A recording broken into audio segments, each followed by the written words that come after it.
I figured I'd put that one out there because we 3-0'd. 3-0 is a good feeling. You muted yourself, by the way. Hilarious. Classic. Classic way to start 100 Talk. Welcome to 100 Talk. I'm Cole. That's Jordan.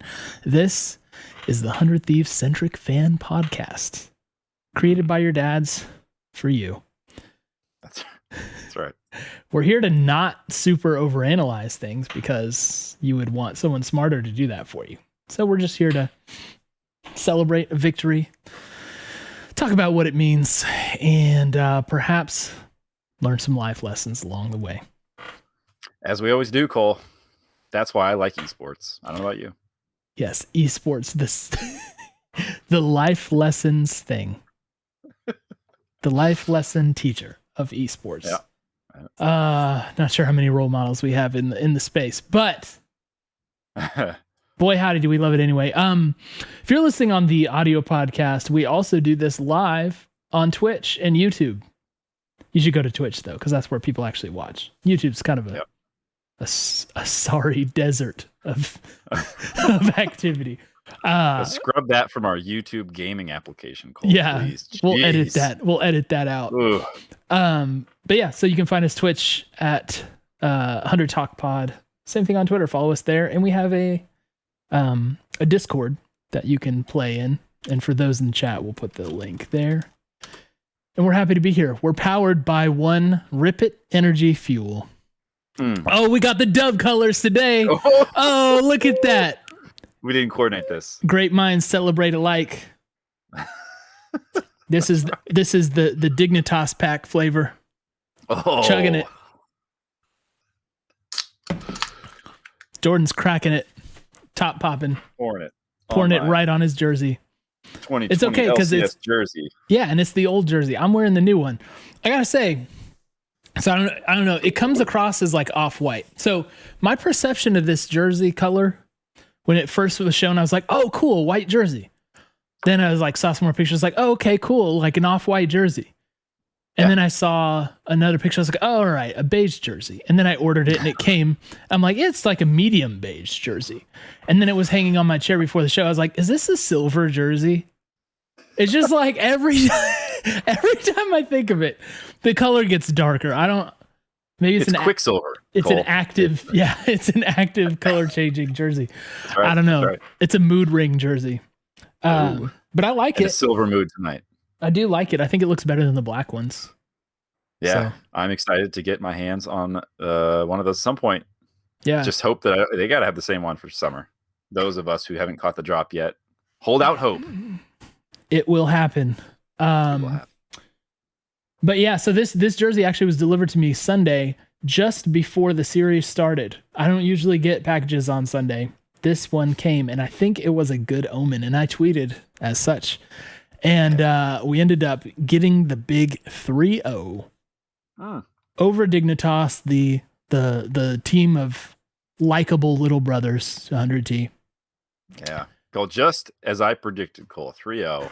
You love to see it. You love to see it. I was going to wait until later to bring this up, that Prophet Cole reigns supreme over Jordan once again. I didn't get it exactly right, though. I thought this series would be much closer than it actually was. I predicted a 3-2 narrow 100T victory. Jordan predicted, of course, the loss for 100 Thieves. The opposite, 2-3. You can pretty much blame him for shattering your trust in the 100 Talk dads. That's right. But Happy to do my part. It's always good to exceed expectations. Isn't that right? Yes, that is. I see this. You think that I'm losing my edge. I'm losing my ability to anticipate, analyze, Cole, break down the rosters, look at the draft decisions. Really, it's just that I found if I predict disappointment, I'm that much happier when I'm not disappointed, Cole. I'm gaming the system and I'm reaping the rewards. It felt great. I feel great. I'm glad to have a 3-0. I think at one point in the last pod, Cole, you said this was kind of a lose-lose. And it seemed like it at one point. Because I think if we did squeak out a 3-2, it would have been a loss. I think this is the only scenario that feels not to be that. And I won't go into that more because I know we've got an actual agenda here, but I just wanted to put that out there. It's on the agenda. It's on the agenda. Consider it on the agenda. But yeah, like this is a very positive. A 3-0 is a positive outcome. I don't care who you are or how you're looking at things. If you 3-0 them, that's good. That's a good thing. Yeah. I think like that's a good point, because I didn't expect to come out of this weekend feeling good, either way. But because the victories were decisive, it did feel good. I'm not going to say I think we're going to win the LCS now. I don't think we reversed the fortunes of this team. What we did is we solidified exactly what we've thought we were, which is the 4th place team, right? And I'm fine with that for now. I'm fine with it. Right. As we've established recently, that is okay. Yeah. To be. So let's talk about the games then a bit. We're probably not going to dissect them too closely, as we've kind of taken that approach through the playoffs and the last week of the season. But I want to keep going on that, because right now we are kind of surveying what the general form is and what the feelings about the team are. There's a few things in play, right? There's how we as fans are perceiving the roster and our attitudes toward the roster decisions that have been made. There's that dynamic. There's also just, do we feel embarrassed or proud of our team, or somewhere in the middle? And there's just straight up, has it been fun to watch? And fortunately, we checked that last box in a way that I didn't really expect to, but it felt different. And I think that's the big point, is that the way we won, how it looked, and how dominant it was, it meant that the series felt different. Something shifted a little bit, as for whatever Siri thought I was talking to her. So sorry about that. You probably could hear that. Something felt different, and that's what we need to pin down. So Jordan, for you, how are you feeling? What was palpably different when you were watching the game? Well, there are a couple things that are obvious, and I think we should probably start there. First one is the thing that we said felt different, like the most leading into this series, which was Ssumday. Yeah. This was the question mark for me in a lot of ways. Like, and maybe that is why the outcome to this feels so much more positive than we expected it to. Because I think there's an outcome here where we win, and Ssumday is looking like the Ssumday of the last 3 to 4 weeks, right? Yeah. Which is just very slumpy, not at all who we have known him to be for 3 years plus. So I think that is probably putting a lot of wind back in the sails here, where he feels like the kind of player who can absolutely dumpster LCS top laners, right? And he did. And he did it on a pick that he has not been successful on. Right. Remember, we pointed out the Gnar pick so far has been 0-3 for him this season, like leading up to this weekend. Right. And, there's a lot of credit that needs to be passed around, right? This is not going to be like a pat yourself on the back. We've solved all the problems. Everything is fine now. It's a great success. But to draft Gnar again on a slumping Ssumday in a must-win series, let's just call it what it is, it's a must-win series. It's a champion he's not had success with. He's not looked like himself at all on it. He's looked pretty out of sorts. He's been very catchable. The main ganks are just there all the time. We've talked about that, how he gets caught out of position a lot in lane with this. So it takes a lot of gumption to put him back on it and say, let's see what you got, right? Are you going to be upstaged by the guy we sold, or like at least didn't re-sign? I'm not exactly sure how that worked. Or are you going to show that you are in the right spot here, that you are the deserving starter on this LCS team? It would have been much safer to just kind of get him on a comfort pick. And while this might be a comfort pick for him in general, it clearly hasn't been. So a lot of respect to not only Ssumday for playing up to this level, but for the coaches too, for sticking with him, believing in him, and continuing to pick it. Because I think it worked so well, right? This is the blueprint of what this pick could have been in these other 3 games that he lost, because he's an amazing team fighter. He always has been. And this champ, like the rage bar was timed well, and it slapped. And you can see why this is one that they've focused on and they came back to, because it worked in a big way. And thankfully it did. I think that this was a conscious decision because, I mean, what happened almost immediately in the game was that Closer attempted a gank up top. It didn't work, by the way. It was not, they weren't on the same page. It looked, I even made a tweet about it. Like I even tweeted, I was like, oh, look, Closer and Ssumday don't appear to be on the same page on a top lane gank. How shocking, you know? Right, but kudos to them because they stuck with the plan and they turned it around. And you know, from I think maybe the first 10 minutes or so, maybe a little bit longer, were slightly shaky for us. But to me, it looked like a conscious effort to make sure Ssumday gets its shot.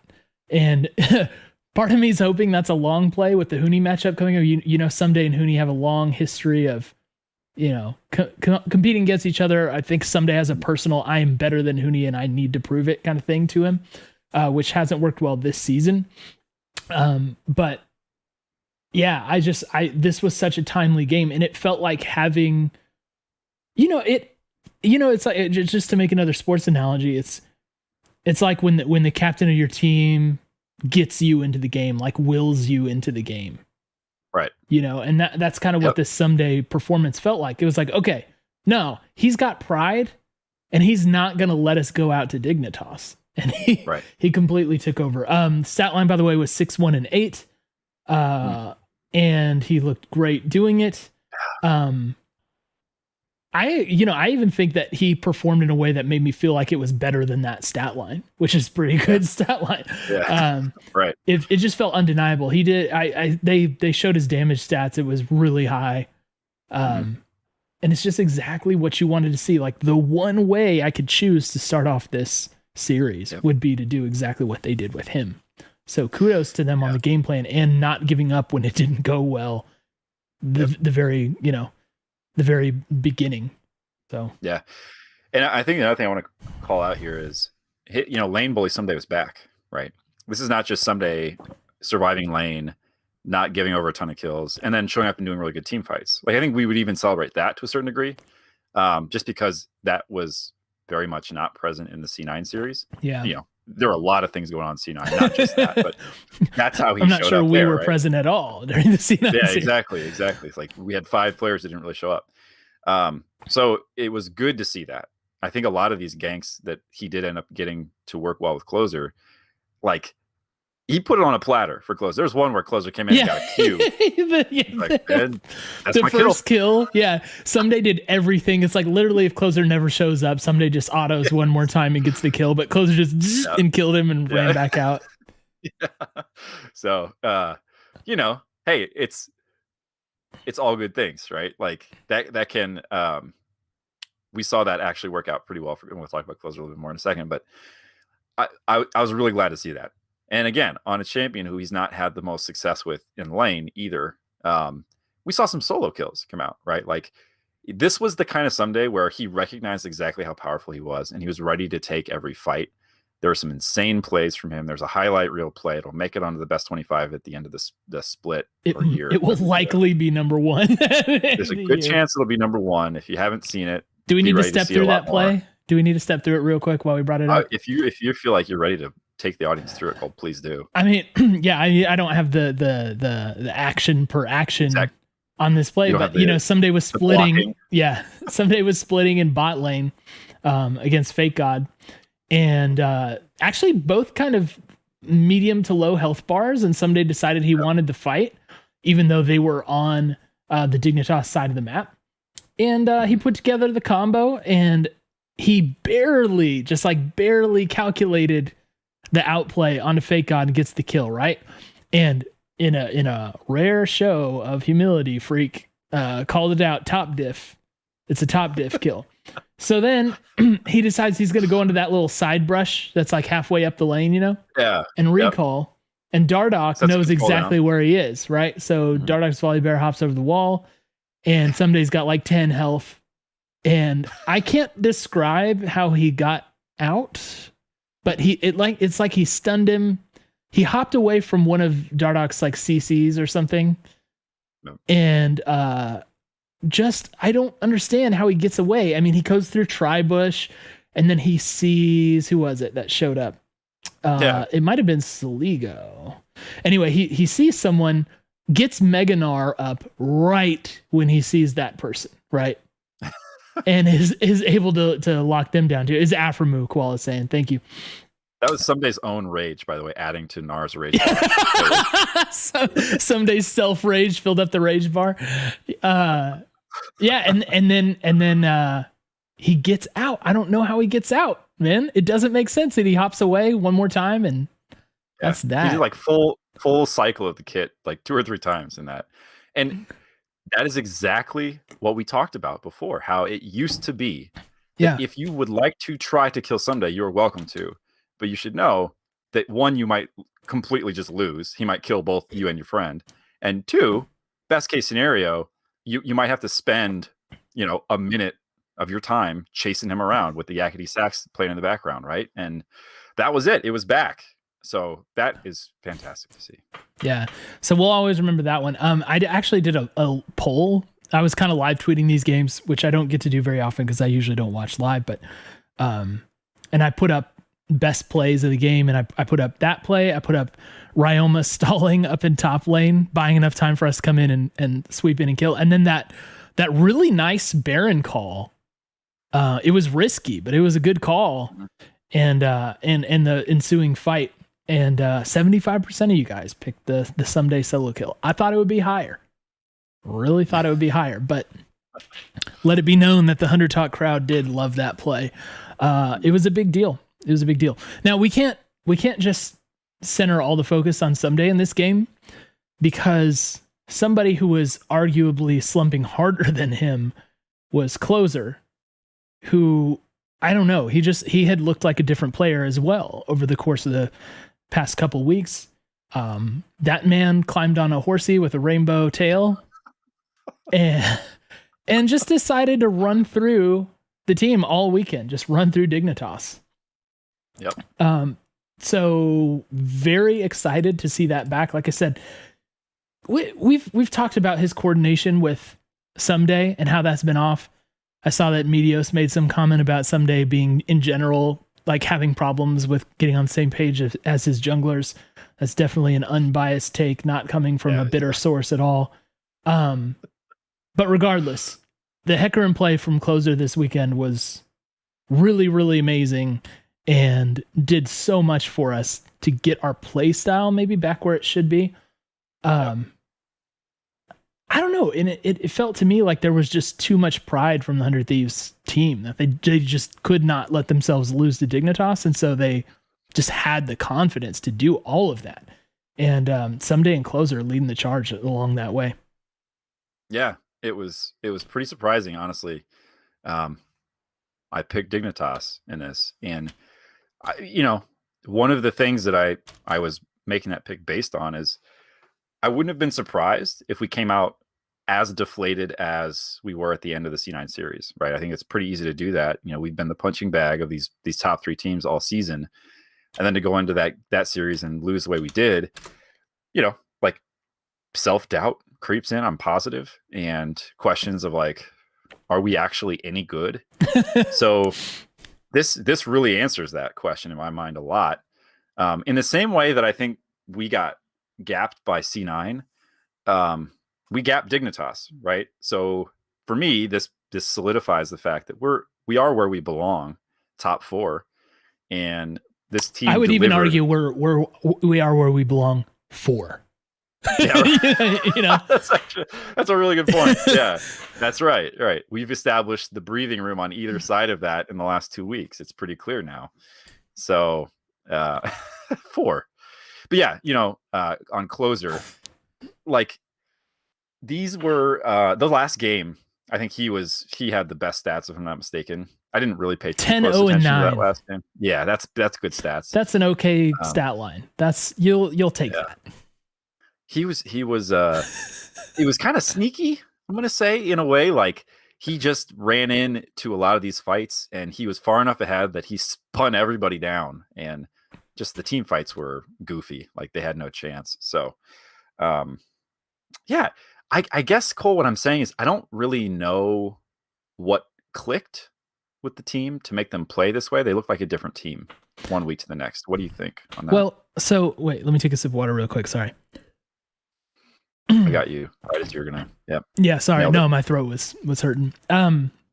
What I've said about Dignitas all year is that for whatever reason, we seem to confidently match up against them. It might not be as mysterious as I'm saying, because this is, after all, 3 former 100T pieces that we're playing against, including the solo laners being, in effect, understudies. Right. Especially on top lane, like Fakegod had I thought a good split. I thought he had a good split where he proved he can be an LCS top laner, earn that spot, earn that starting spot. I just think Ssumday knows a lot about him, and because he had him underneath him for a while, I think Ssumday just doesn't have any confidence problems against Fakegod. There could be some element of that for Fakegod and Soligo, or I'm sorry, for Ryoma and Soligo as well. Arguable. I'm not sure. But I think the fact is we know who these players are. And in addition to that, we just, for some reason, kind of match up well against them. Kind of like how we match up unfavorably against C9 or against TSM. For whatever reason, just Dignitas ends up being a team that we can handle. I was going to point out too that I think it was Tom Shu in chat that said Dignitas had the extra preparation time, because it's like they pretty much knew that it wasn't going to be Cloud9 that they're facing, right? So they get 2 weeks to prepare for us, and this is how they came out. I don't know. That was an element too, but I mean, we just haven't lost to Dignitas. We just don't, and I think it's a combination of the matchup and us feeling confident, just having that pride. Yeah, which for me was in question. So it does feel good that even if this is the same look we've brought and way we've shown up against Dignitas all split, it's good to see that we weren't so deflated by C9 that we couldn't bring that back. So that wasn't a question to me. At this late stage of the season, I think that can happen where you just lose your momentum and you have a hard, bad week of scrims.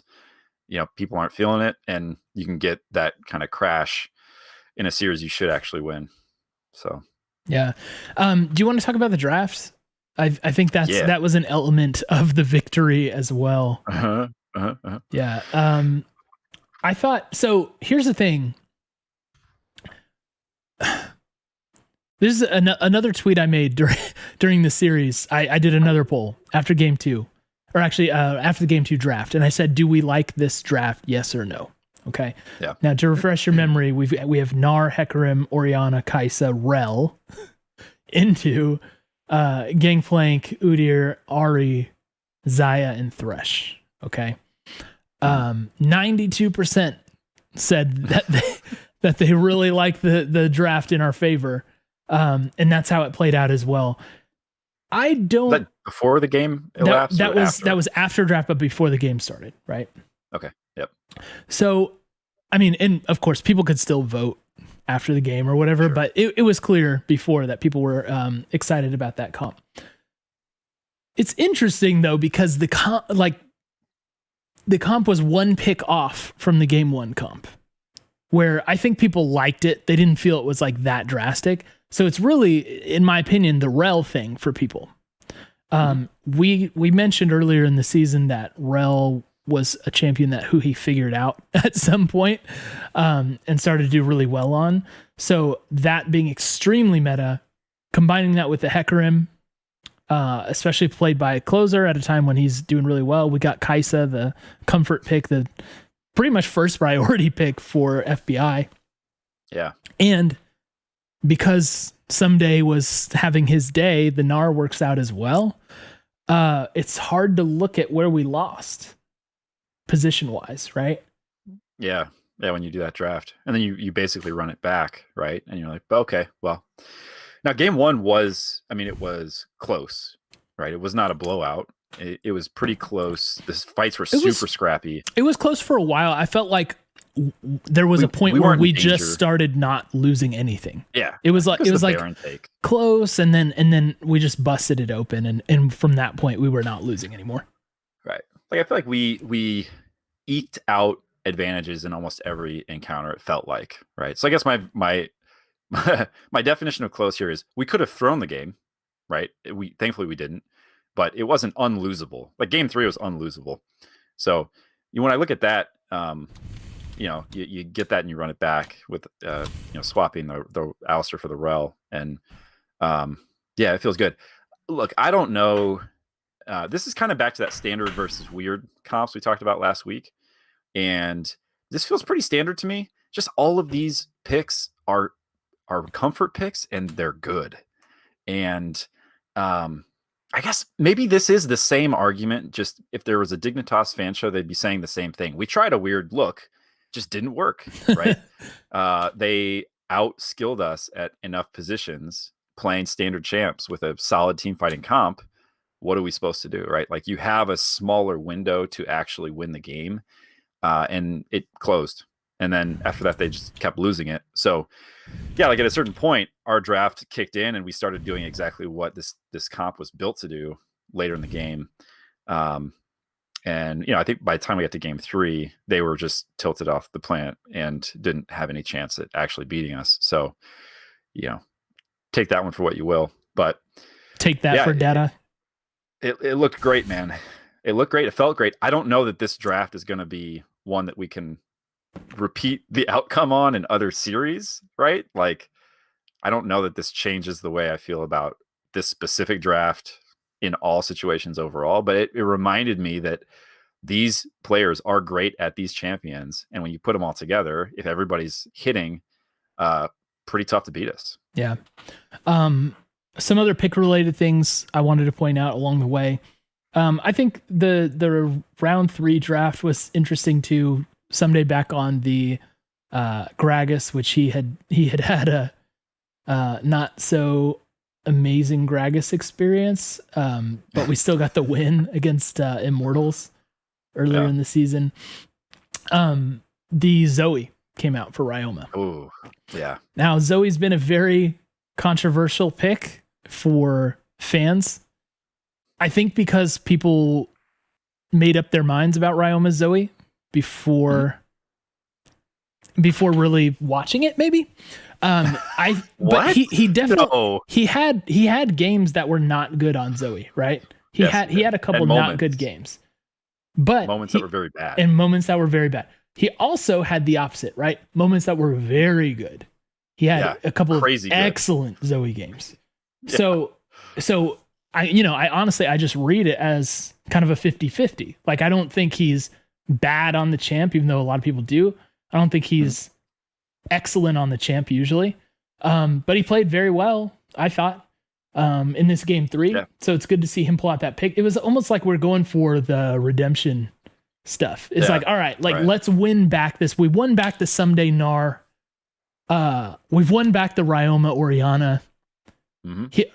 Lest I remind everyone, we Flame Horizoned Soligo in game 2. Yeah. Who he looked great on Rel and Alistair.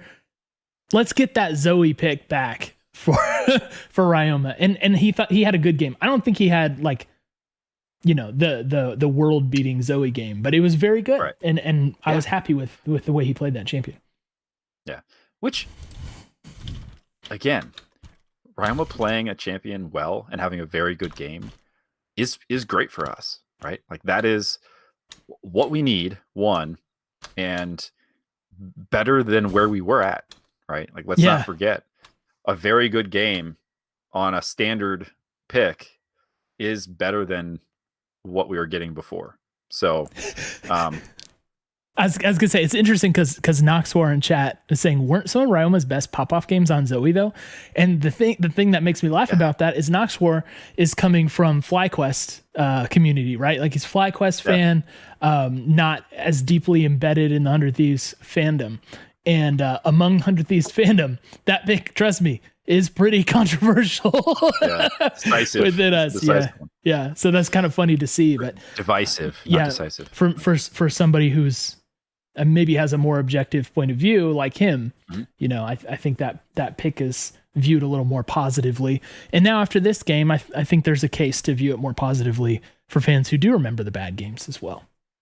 Yeah. Yep. And look, I'm getting to the point where I would say Ryoma's worst games. I think it is important that you view them in context. And this is not the pod where we say, look, it's Ryoma. He's the answer here. But I think it is important to contextualize how he plays this game so that we can think about him in the current context. We have two different versions of Ryoma. One is with this roster, the other is with the 2020 roster. Yeah. A lot of those games that he was on the 2020 roster with, they were just bad. They were bad games that he didn't really have a shot in. Mm-hmm. And missing a cannon at close range does not make you a bad Zoe player. It means that, you had a bad play. It was like you've got some laning things to work on, maybe. Yes. No, certainly. But like that game was lost, and it wasn't lost because he missed a cannon. It was lost because our team wasn't good together, and this is not that team anymore. So there are a lot of things that he did well on this champion. We saw a lot of them in this game. And for me, that's what I look at and say, there are going to be more times, I think, as we see Ryoma, especially if he can become more consistent, where this is the type of performance we're going to get from him, right? It's dropping a bubble in a choke point that somebody can't possibly avoid when they're trying to run away. That's great. That's what we need you to do. Thanks. Hitting great sleeps, great paddle stars all around. So, he was showing up for the team on this one, and it was a good look. Yeah, and someone, gosh, who was it? Someone said either in a tweet to me or in our Discord, it was like Ryoma's not going to get the credit he deserves for this series. So I did want to point that out, that he had a good series. Like it's pretty hard to slice that in any other way. He had a good series. Now that probably leans into what you wanted to talk about top and mid lane. Yes. So I'll let you take that away. Yeah, my greatest concern, Cole, for any number of reasons, is that what we learned from this series is that we made a mistake. We sold the heirs to the crown. We got rid of our domestic top laner, who's actually beating Ssumday in a best of 5. That is nightmare stuff. Same could be said of mid, right? We sold our he's not young. Soligo's not like a new player, but he's just coming up from Academy, and we got rid of him in favor of Ryoma, keeping Ryoma in Academy. That was a very intentional decision we made. So all of these decisions, and I'm kind of putting a nod here to Papasmithy, because these are decisions that he made in some way to let those players go, keep the players we have in Academy now where they're at, and in Ryama's case, actually put him back in LCS. If we lose this game through top and mid, that is disaster. Like, that is 5 alarm. We have a crisis. We bet the ship on these guys, and it was the wrong bet. I mean, I think that's one potential outcome. It would have been the wrong bet. Yeah, just being absolutely clear. Yeah. I think we made the right bet. It's very clear now. But that is for me one of the things I learned is Ssumday is better than Fakegod. And I think Ryoma is better than Soligo. You could say that in some ways it's close, but in a lot of ways they're pretty similar players. And when matched up one-on-one, Ryoma certainly got the better of him. I think Ryoma has a lot more aggressive tendencies than Soligo, and I think that benefited him in this series overall. So yeah, I left feeling like there's no part of me that wishes we would have just kept these guys. And I think that is hugely important, if for nothing else than for the credibility of the kind of the staff who was involved in that process, right? Yeah, it's one of the storylines we talked about before this match happened, right? This is the referendum on our Academy decision making, basically. Exactly. And I'm sure that the staff is relieved at the results, because like you're saying, that really hurts badly if it goes another direction. And it's nice to get what is reasonably a 1-to-1 comparison. Like, okay, play them against each other when they're in playoff form. Honestly, Dignitas, I think we can say Dignitas was overachieving this year, at least as far as expectations are concerned. So it's not like it feels like we're getting them at their worst. The other portion is draft. That kind of mitigates that maybe, but I think on the whole, it's fair to say we got a nice look at those decisions that we made. and we felt good about it. You can even say that to some extent with the Aphromoo Huhi thing, right? Huhi came back to the team with FBI, and that bot lane looked vastly superior through the course of this game. So and that's no slight to Aphromoo because he's had a great split. I think Neo's had a great. Oh, I said Neo instead of Johnson. Hey, well done. Yeah, that's a win for me. That's character development, guys. That's what we're here for. But yeah, I think both of those guys had a great split, and they were handled. They were handled in this series. So the referendum on the decision making, at least as it pertains to those roster elements, it was pretty positive for me. Yeah, definitely. Yep, that's it. That was an important one. And you know, it doesn't mean that this is, well, you could say, I think for Ssumday, you'd probably say this is our guy going forward. Less clear on mid, but man, that would just further muddy the picture to say you can't help but look back and say, what if we had just kept Soligo, if he was the difference in this series, right? So glad we don't have that to deal with. Yeah, that would be a very tough podcast to struggle through. Yeah, I would be a mess, Cole. I would be bad. Yeah. Where do you want to go next? I know this portion of the rundown, I know you contributed a bunch of things. So how about this one? You want to talk about? Okay. Well, maybe let's talk about a couple of things. So we're top 4 officially. You would say we're 4. We're top 4. And something interesting happened after this game. We saw a couple people come out on Twitter, an interview with Papa and Travis, talking about how this is what we expected, right? Top 4 is what we expected. And I kind of feel like that's one of the things that wasn't, maybe there's a strategic reason behind this. Maybe it's you don't want to get people, like maybe there's a little bit of sporting to this, right? Like you don't want to get in the players' heads before they go into a big series. I don't recall hearing, correct me if I'm wrong, if you've heard this, but I don't recall hearing that top 4 is where we've kind of planted our flag and said, this is what we are going for.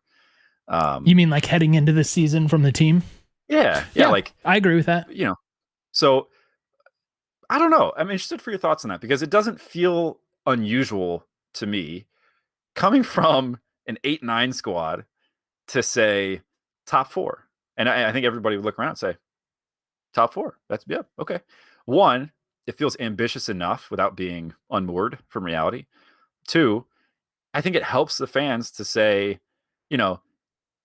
and I think this is part of how we lost the thread, this split, both as a fan base and as the org a little bit. We started hot. And so everybody got this notion in their head that forget top 4, top 1, right? We're going to win this thing. All these other orgs are a mess and they, Perks is washed and it's over. So you get this idea in your head and it sticks around for a little bit. And then you make a role change and people are like, what are they doing? Why would you never do this? You could still win.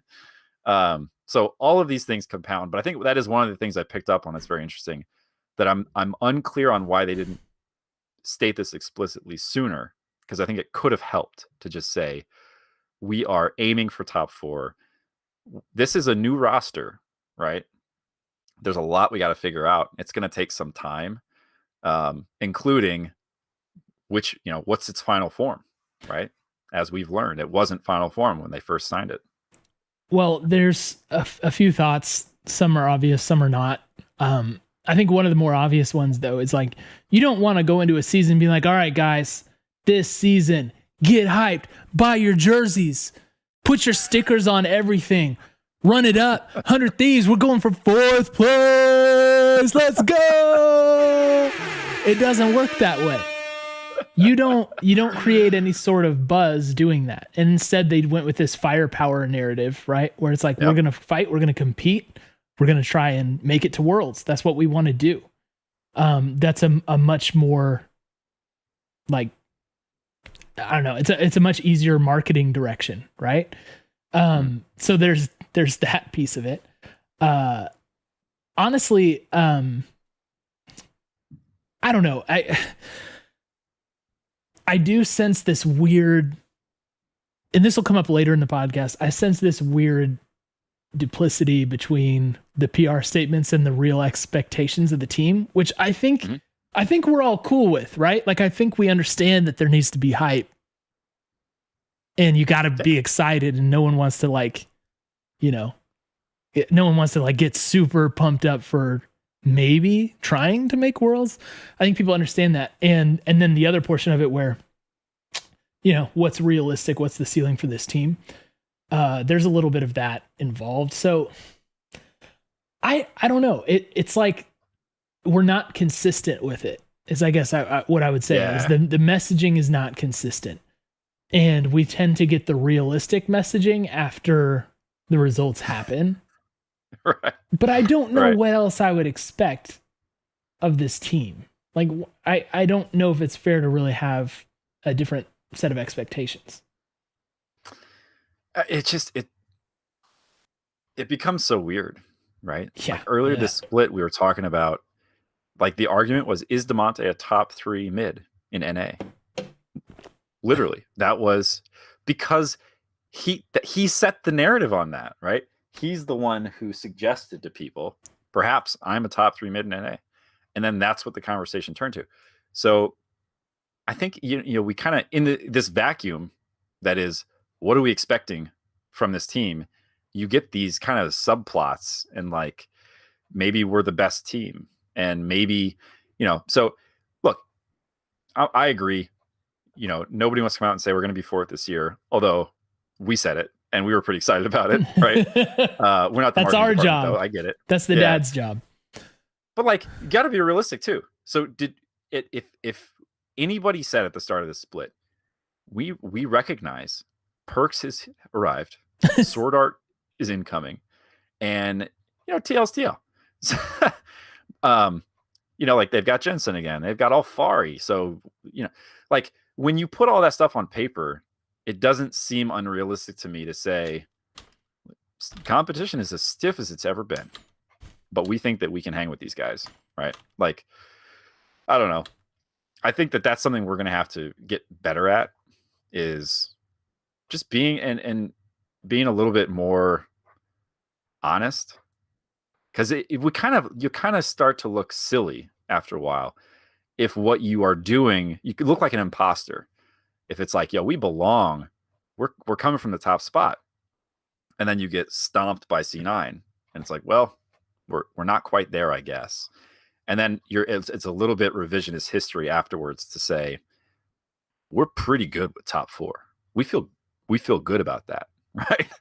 It's like, do you put your chips on that spot before you are mathematically eliminated from 5 through 10?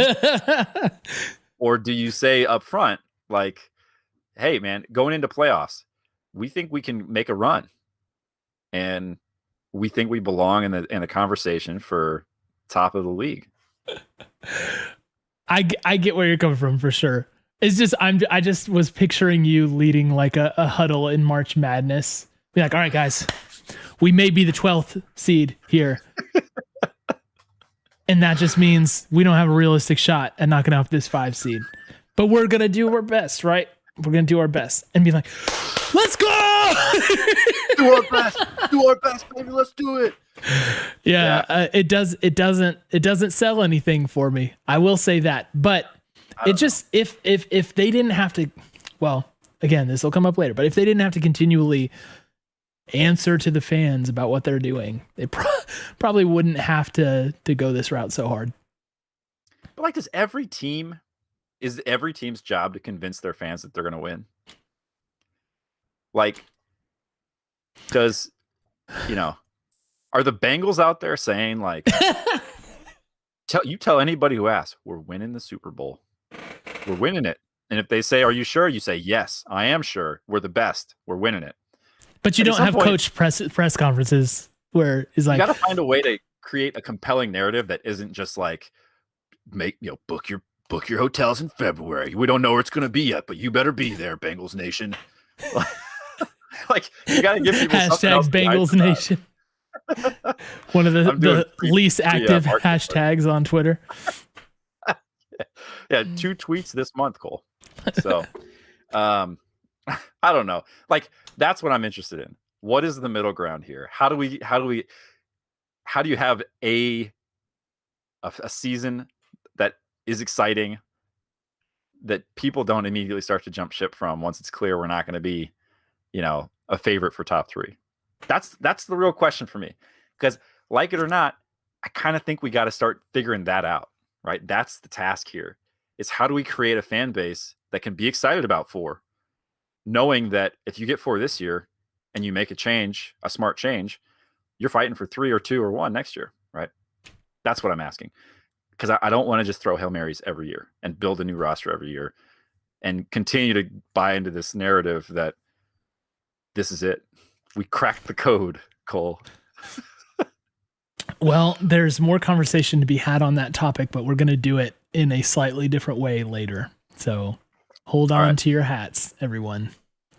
Do you want to are you looking at the rundown? Do you want to do this really quick and then transition? You lead us bravely into the unknown, Cole. Okay, I will, even though this was your thing. I think if I understand it right, and we talked about this last week, right? I even see it in chat tonight. There's this thing about our mid lane, right? With Ryoma and Damonte, where someone just asked a second ago, like, who do you want starting mid versus TSM? Okay. And I think we're to the point where we're asking ourselves, first of all, well, there's several questions you could ask. One, does it matter what we think if the team has made up their mind? And it seems like the team has really made up their mind. More on that later. 2, does it really matter? Is the other thing. Are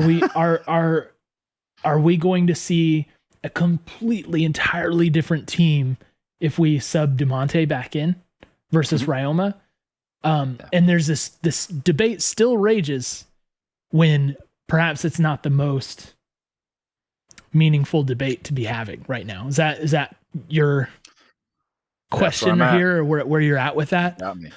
Yep. So the thing with that is, there's this insane pull from fans of Damonte especially to get him back in. Here's what I would ask. What is to be gained from that roster swap at the moment? We just came off of a 3-0 where our mid laner looked pretty good. The team looked like they're playing a lot better. What are we going to gain by switching Damonte back in at this time? I guess is my question. Is there even a case to be made here? Yeah. Well, I think more and more I'm hearing people say, they're using the same phrase. It's started to work its way out there. And we didn't set the meta on this call. I'm not claiming that, but I'm definitely getting the idea that more and more people have arrived at this place, which is that it is a red herring to even kind of have the conversation. It's just not the conversation that needs to be had, really. I mean, I think that if you're a Damonte fan, and look, one of the first things that we realized about this specific scene, Cole, the LCS scene or the NALCS scene, is there are some people who are bigger fans of players than organizations. That is entirely fine. That is totally fine. You shouldn't feel bad about that. You don't need to feel bad about that. That is, you should be a fan of whatever you like best. And if that's a player, then go for it, right? Follow the player to the team they're on, do your thing. I think that the only way I can understand the argument for Damonte at this point is there's 2 ways. One, you're a Damonte fan and you're most interested in seeing Damonte play League of Legends. That's fine. Which is cool. And a testament to him for having that fan base. Yeah. Honestly, he's got an active fan base, people who really like him as a person and like seeing him play. And that's cool and valuable. And I think that's a credit to him. And in that sense, and I'm saying this I'm not being sarcastic at all. He is a top NA player in that sense. I can't there are players who have dedicated fan bases, but he's up there, right? Like he has a lot of fans who really like him, and that's a credit to him. He's a compelling dude with a lot of charisma. Yeah. That's a benefit. There's no need to feel bad about that or for being a fan of him. So that's one way. The other way is if you believe that putting Damonte in brings back lock-in Thieves, Cole. And I think we're not going to have that conversation again.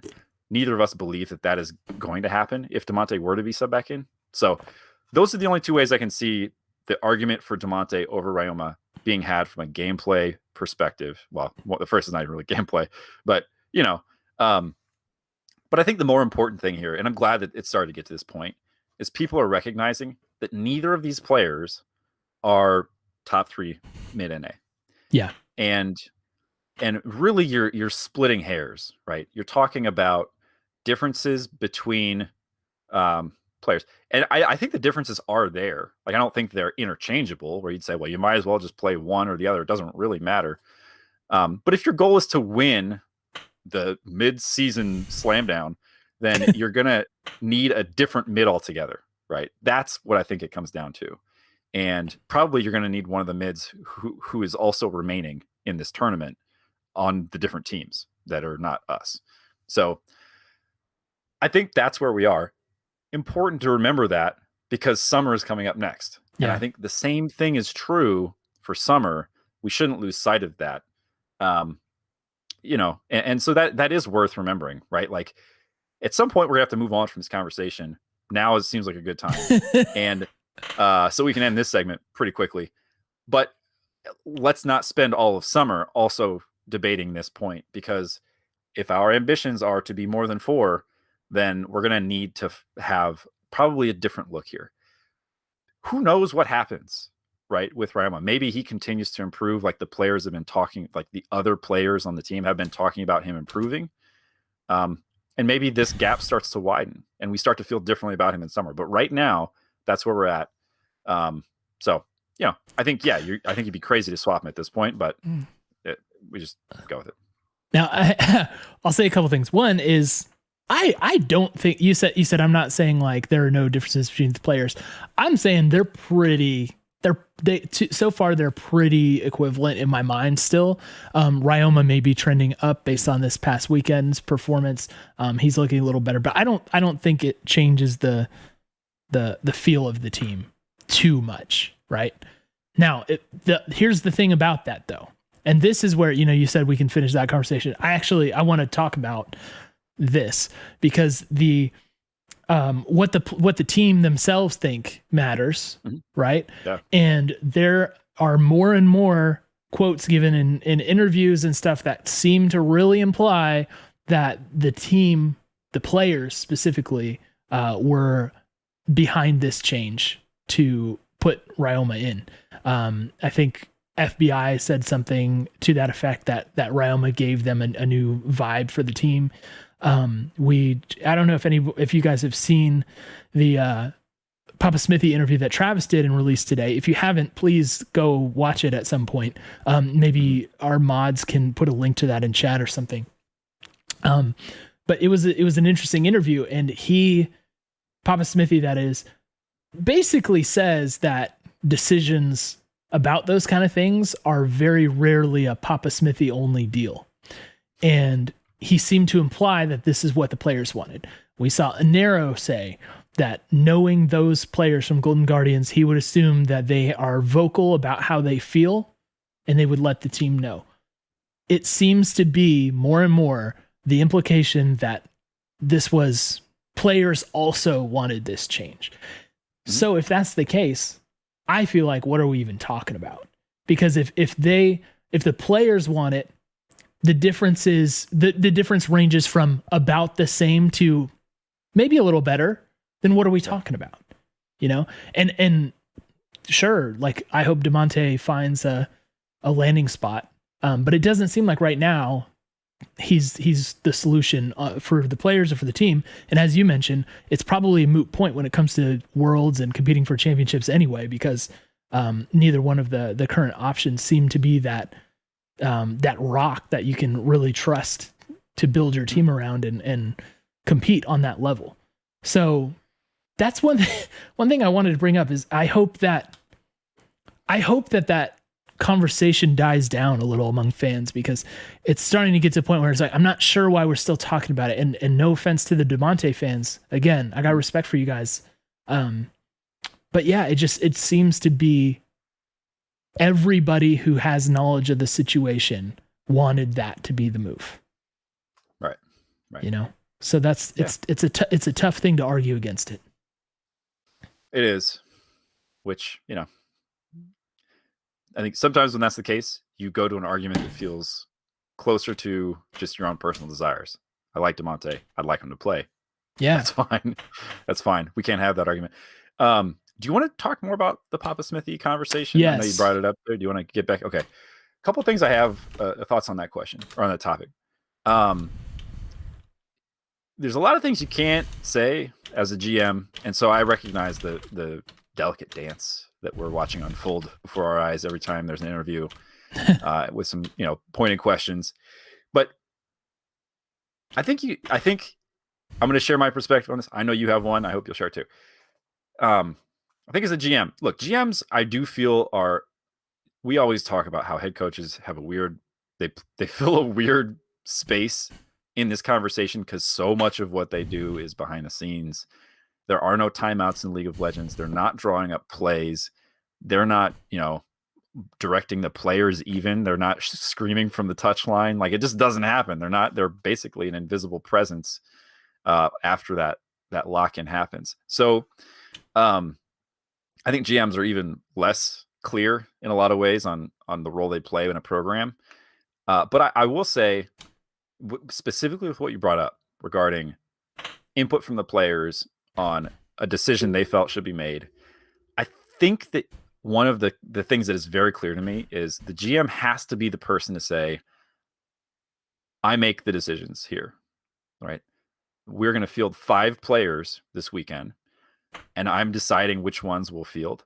And of course, I'm seeking the input of my players, my staff, my coaches, the org, right? I'm talking to John Robinson and Nadeshot. These guys are stakeholders of mine.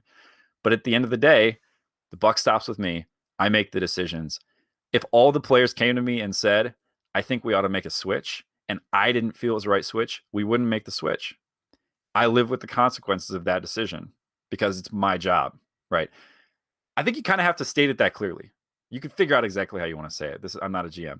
But I do think that it helps the players to have confidence that either they right, like who's calling the shots here? Is it us? Yeah. Are we about to stage a mutiny? Did we just stage a mutiny? Did we just stage a coup? Yeah.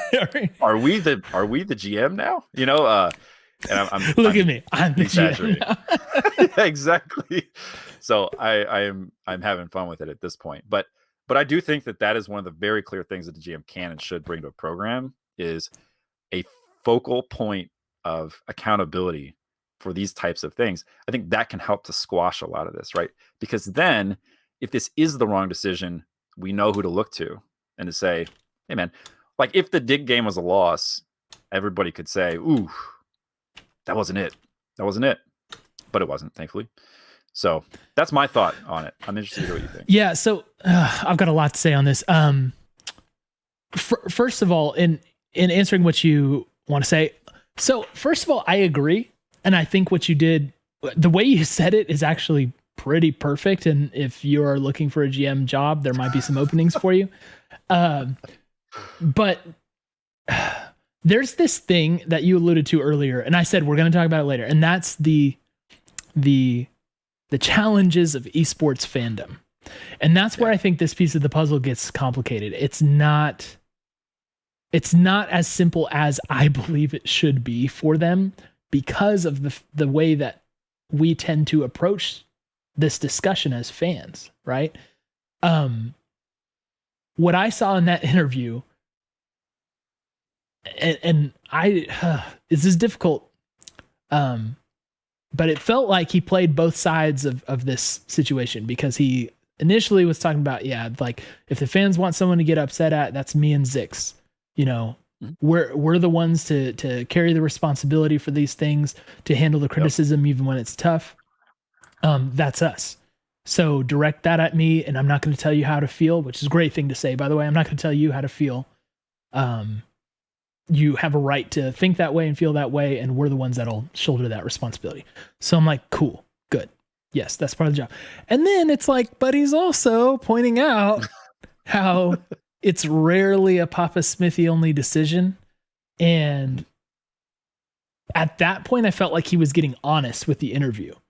And on one hand, I like that. I like honesty. But on the other hand, I kind of, coming from where I come from, look for the more traditional messaging that you put out there. I would look for that from my GM. So I get that, as Covey's saying, he's protecting his guys, which is great, and I think the right thing to do. But you can't do that at the same time you're like basically saying, well, but it wasn't really me. Right, or at least it wasn't really only me, you know. To me that sounded like he was playing both sides of it. So yeah. I don't like it. I don't, that doesn't give me the right feeling. Papa himself said that he believes very much in being a person of integrity and that he doesn't like feeling duplicitous. And it's like, so it's tough to be saying that in this interview because you're basically saying you're uncomfortable with duplicitous messaging in the GM role. And that is something that I get, I understand and empathize with, but I also know is the job is to communicate. Again, the problem is that we as fans tend to collectively think that we are owed an explanation for everything. And the reasoning and logic has to be there, and we have to agree. And right. if not, especially if the team loses, how could you not see this super obvious problem? How can the fans know more than you? You know, that's the bad side of esports fandom. It's undeniable. If you guys don't think that happens, just scroll through their Twitter replies, right? Mm-hmm. And honestly, I know some of the people who watch this show do this, and I don't like it. I've said it over and over again. My greatest wish for this show is that we encourage our fans to be like calm, understanding people that don't make jokes of ourselves when we do stuff like this, right? Yep. I want to push to be that, you know, a good influence on the fandom. We can't behave that way. I don't personally agree with being owed all the transparency, seeing through every decision, having them explain their exact thought process on everything. I don't feel like we deserve that. But in esports, where decisions are closer to the player level and where fans have been dedicated for a very, very long time, especially to players, more so than teams in many cases, I think that expectation is there. And so unfortunately, when you're the GM of a program, you have to factor that into the equation all the time. And it's hard to do that. How are you going to communicate this? Right? How are you going to communicate those things in a PR appropriate way with also doing transparency, which also doesn't ruin your competitive integrity, which is something that Papasmithy has thrown out a lot as a phrase. That is the reason why I would never, ever want to be a GM of a team. Mm-mm. It's an unfair, it's a no-win situation for you. So that being said, while I don't like really the approach of the interview, I get it. And it makes me sad. I understand it. And in understanding it, I feel sadness. But it was weird. I don't want to skip over that. That interview felt weird to me for that reason. I was surprised. And I thought there was a moment where it shifted from being the more like prepared messaging voice, the more standard voice, to a more honest voice. And I feel like you got to pick between which messaging you're going with. And it's a little bit like, like being a wrestler and talking about wrestling being a performance rather than a sport. It's like, that kind of isn't the approach. Yeah, I don't want to that's appropriate for the context. So that's tough. Yeah. And I mean, I like Papasmithy. Like I've enjoyed having him as part of this team, but I think the communication piece is a near impossible solve for the esports scene. and I don't think we're close to solving it. You know what I will say is, I feel like he has. I'm not close enough to other orgs to know this for sure. So, chat will correct me if I'm wrong. I hope. I don't even know if I can say this. I feel like he's more visible than other GMs. Again, I have no idea. But you think about like Jat, right? Jat is the face of decisions in the Team Liquid League of Legends program. Yeah. Like he gets on camera after the games. He talks about the decisions he's made, how he's feeling. Like, he's Jat. He's great at that. That's what he did for a lot of his career. And so, of course, he's really good at that. Same with Papa, right? Papa's been in front of a camera. He's been a talking person for a long time. So he's comfortable doing that. He's comfortable being on the camera. But it is different, right? Jat is the person who is saying, pick this champion. And Papa is not. So it's a difference that I think what I'm seeing is, I think it's a hard one, especially as you've said in this space, to really land, right? And I think because of that, it makes it actually more important that a lot of the things we expect from a traditional GM are done overtly. Like, I think that is the approach you have to take, where you'd say, like, you kind of have to clarify, here's what my job is. Because right now, I don't think people fully understand it.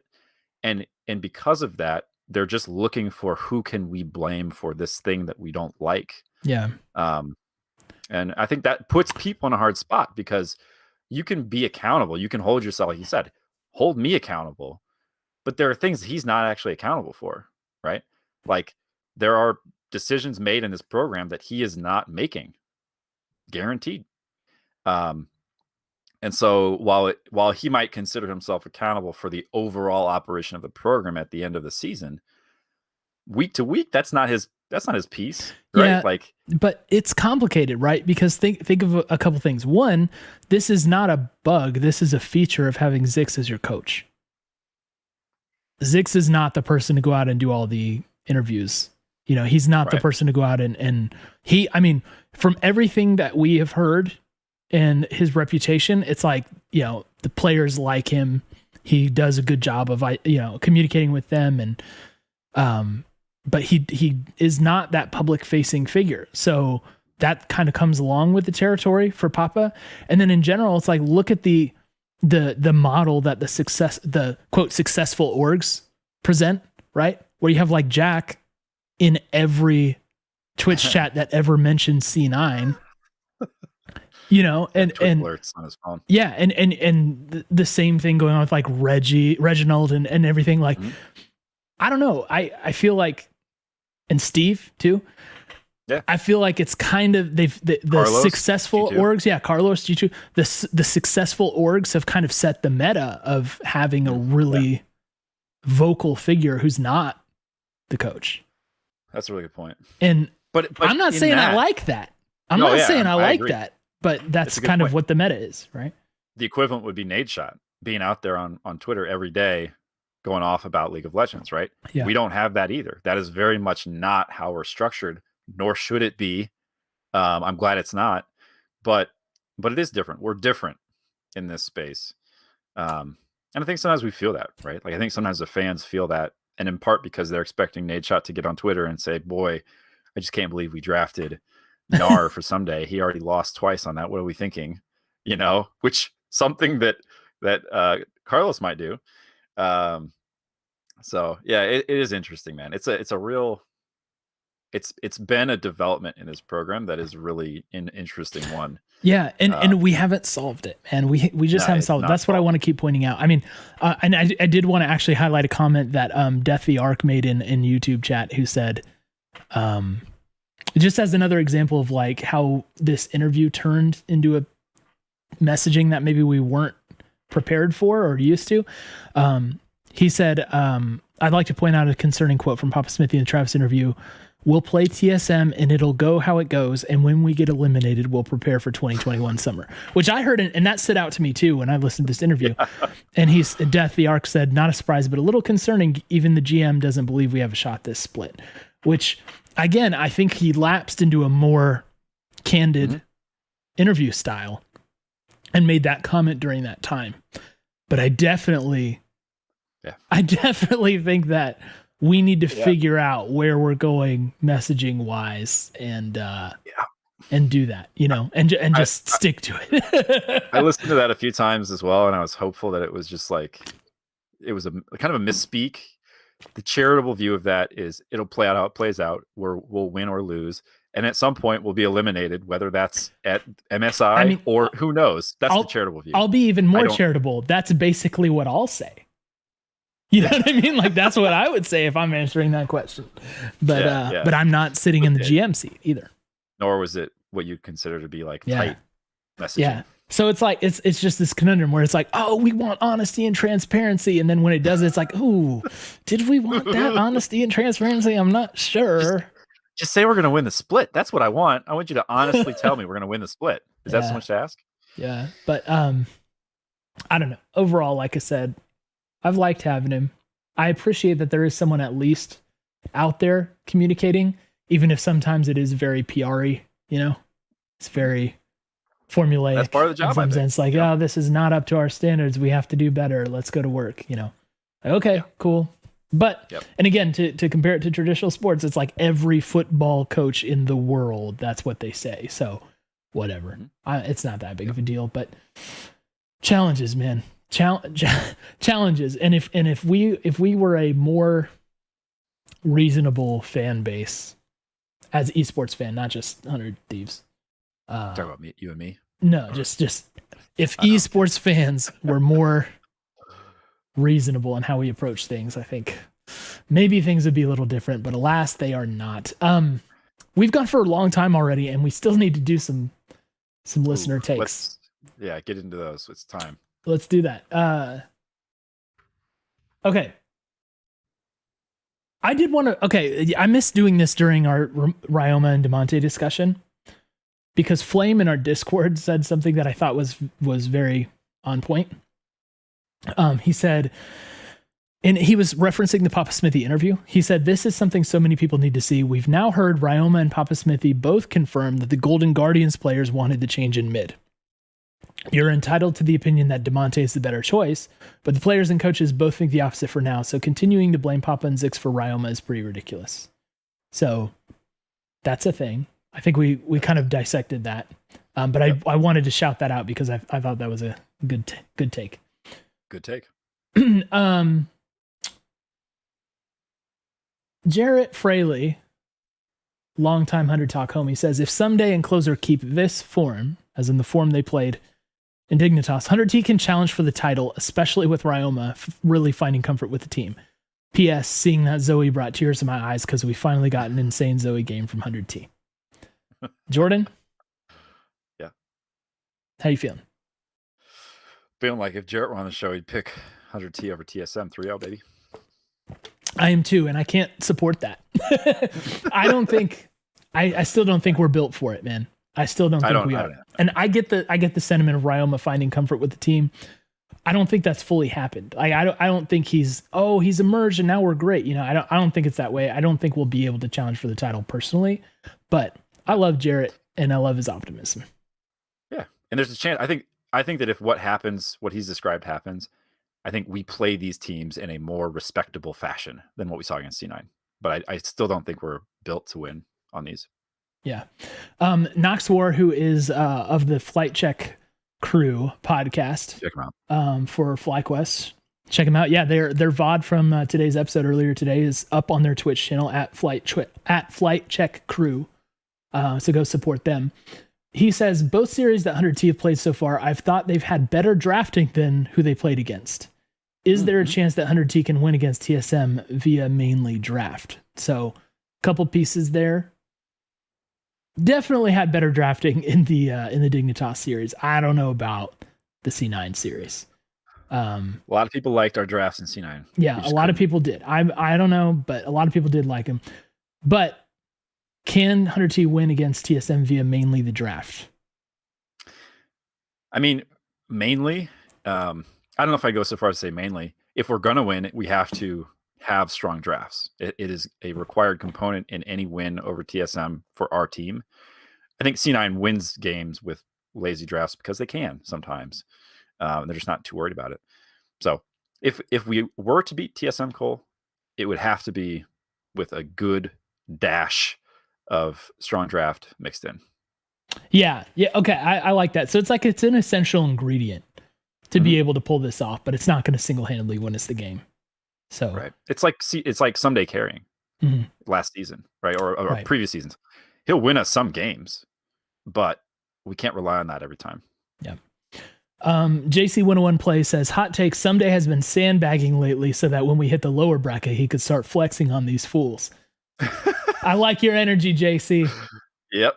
He's got the right energy. I wish I could say that I believe that. He's channeling the C9 gauntlet run to get it to Worlds. Shout out JC, looking on the bright side.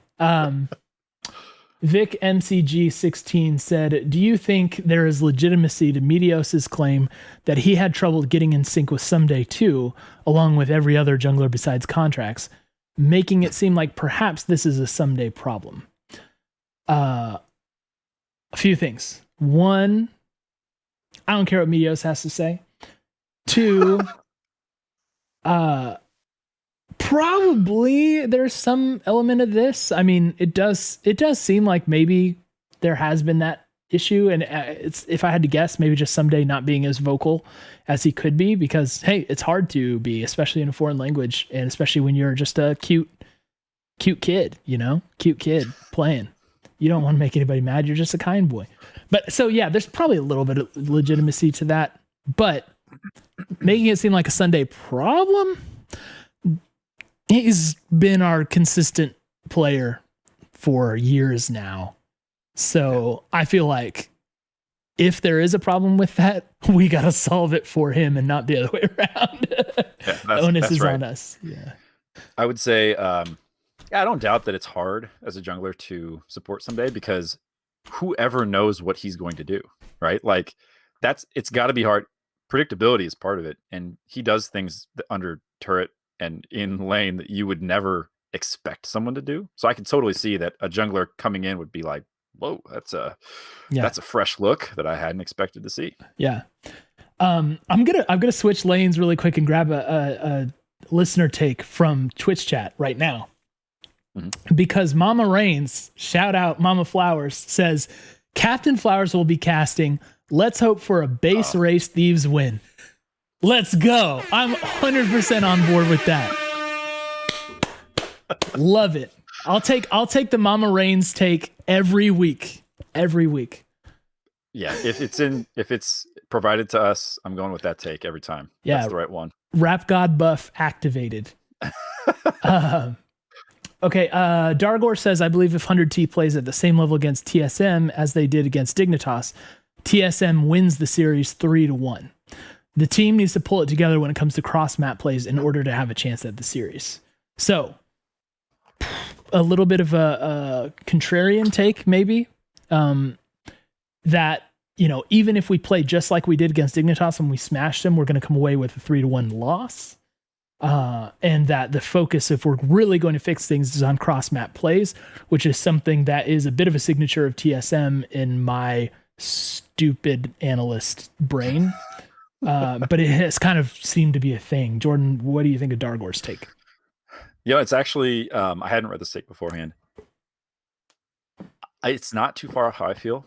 Like, again, we've established the gap between us and Dignitas, but I don't think that means necessarily that everybody else better watch out. So yeah, I think I'm feeling much more confident that we're going to get a game, but I don't know about the series, even if we play at the level we did. I would be happy to be proven wrong. I won't give away my prediction yet, but yeah, that's a pretty good take. And we'll do one more.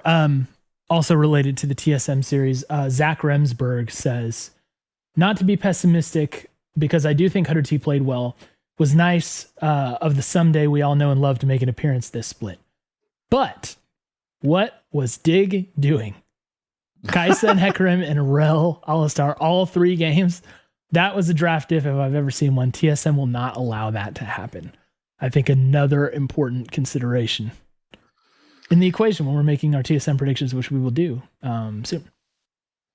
Yeah, I would not at all be surprised to see Hecarim not given to us, because I think that Closer has looked much less dangerous on both Olaf and Udyr. So if you've got to give one, I think you're happy to give one of those two, take Hecarim out of his hands. And, that gives you at least some confidence that you're not going to get that repeat performance there. Yeah. All right. So that brings us around to what our own thoughts are on the TSM series that's coming up this week. Since I'm Prophet Cole, I get to go second. Yes. Okay. All right, Cole. I thought about this for a while. I said earlier in this pod that I have enjoyed recently picking against 100 Thieves because it makes me feel better when we end up winning. That does not go with my optimistic history of believing at all times. It doesn't. You came to the dark side with me. I came to the dark side, and boy, was it sweet, Cole. I got a taste of that good dark side energy. But here's what I'm going to do. I'm going to say, I say all that as if I'm going to say something different here.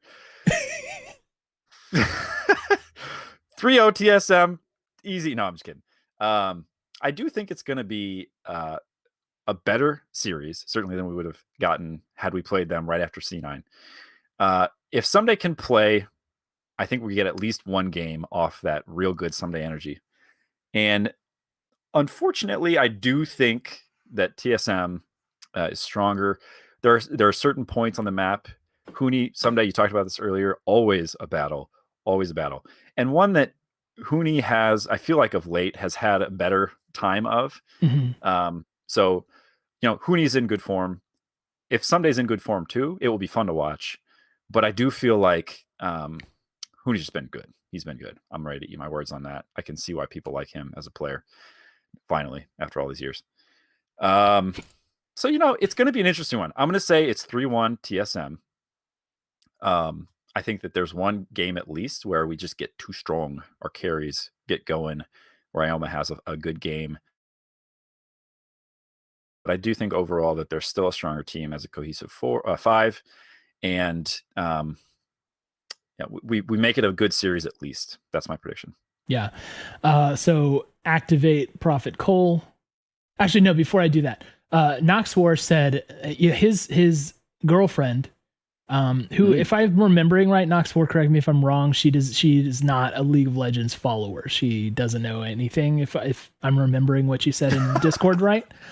And she predicted the 3-0 for 100T against Dignitas. Noxwar pointing out that she is predicting a 3-2 100T win. So that's something to note. So before I activate Prophet Cole, I have to take in the Noxwar girlfriend prediction. I've added that to my predictive model and crunched the numbers and sought revelation. And I have come out to say that I agree with you, Jordan. I think this is a 3-1 TSM. I do. I can't be persuaded by Noxwar's girlfriend, though I'm hoping she is right. Me too. And I think basically for the same reasons as you, I think TSM will draft smarter. I think it's easier to take Closer off of his game. Huni, I think in Ssumday, that's been a weird thing throughout the years, but right now, as you mentioned, Huni's getting the best of him. Lost and Sword Art are very good together. Sword Art diff is a thing. I think overall the bot lanes are pretty equal though. So even though Sword Art is great, but I think the aggregate bot lanes are kind of equal. So it'll be, does Sword Art get out and make all of his plays all over the map? Yeah. Those cross map plays we were talking about?